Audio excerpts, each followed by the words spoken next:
Hello again. Today I want to talk to you about logical fallacies. Now this is a lesson that is going to work with our claim of values essay, but it's really something you should think about whenever you're writing an argument paper or whenever you're having a discussion.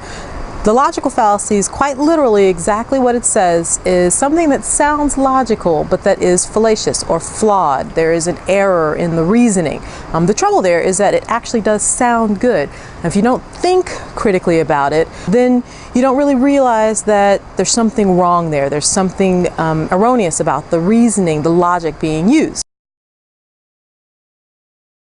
Now, most people commit logical fallacies by accident. They're not intentional, but often if you listen to political speeches, for example, that's a great place to hear ones that have been specifically designed to persuade an audience on the hopes that they won't think critically about what they're hearing or what they're reading. If you think about it, every time you hear the word Obamacare, that actually is what's called an ad hominem fallacy. It's a name calling. It's something created by people who are against the new Affordable Care Act to kind of make you have negative connotations with it. So every time you hear Obamacare, it makes you think bad thoughts, and that is kind of a manipulative strategy. It's a name calling. It's ad hominem.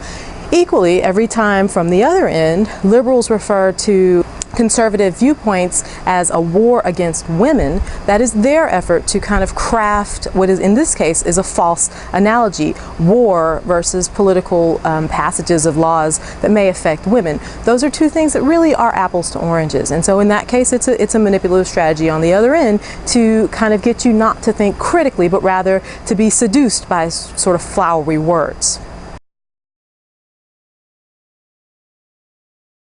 Thinking critically is one of our responsibilities as educated individuals, which you all are as soon-to-be college graduates. It is our job to actually think about the information that we consume, as well as the information that we put out, that we distribute in our papers and in our own discussions. So that's why logical fallacies are so important. In your writing, the reason why they're important is because if you write flawed arguments, you may convince a majority of your audience. That's possible. But the few people you don't convince, they're going to know that you haven't done your homework or that you're trying to do something manipulative. In that case, you're going to lose all your credibility as a writer.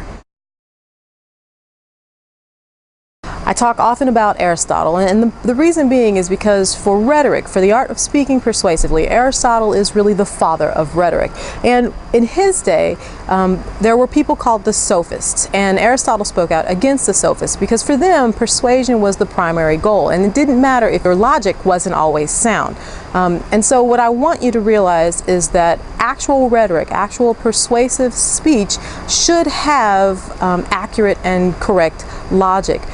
Again, because if you don't, then you lose your credibility as a speaker. So you don't want to be sophomoric when you're writing. You don't want to be someone who sounds professional but actually is spouting off a bunch of information that isn't accurate or that is somehow flawed. That is just something to charm you. It's not real logic. It's not practice logic. It's not research logic. So your job is to look through that, both when you are a consumer of information and when you are a distributor of information. So on your claim of values essay, it is going to be very important for you to do your research. And that research needs to be peer reviewed. That is a very specific word. It's going to be probably mostly articles from our library databases. There's a whole library page attached into the Blackboard that takes you through how to use their databases, how to search for proper, reliable research.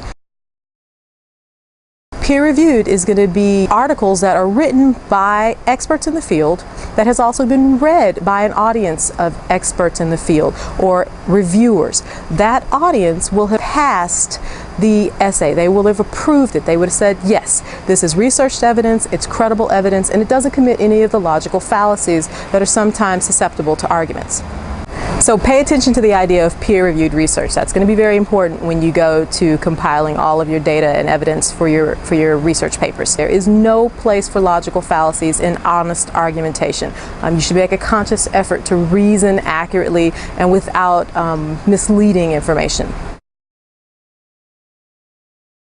You can often get away with logical fallacies, especially in a speech scenario. Realize that when someone's speaking to you, you don't always have time to process the information, to think really critically about it, and so you often get caught up in the emotions of the speech, which is where logical fallacies really are useful. Having said that, in print, when you're writing, people have a whole lot more time to read your material. They read it once, twice, over again. They can think, they have more time to think critically and to compare your words to sort of what is proven research.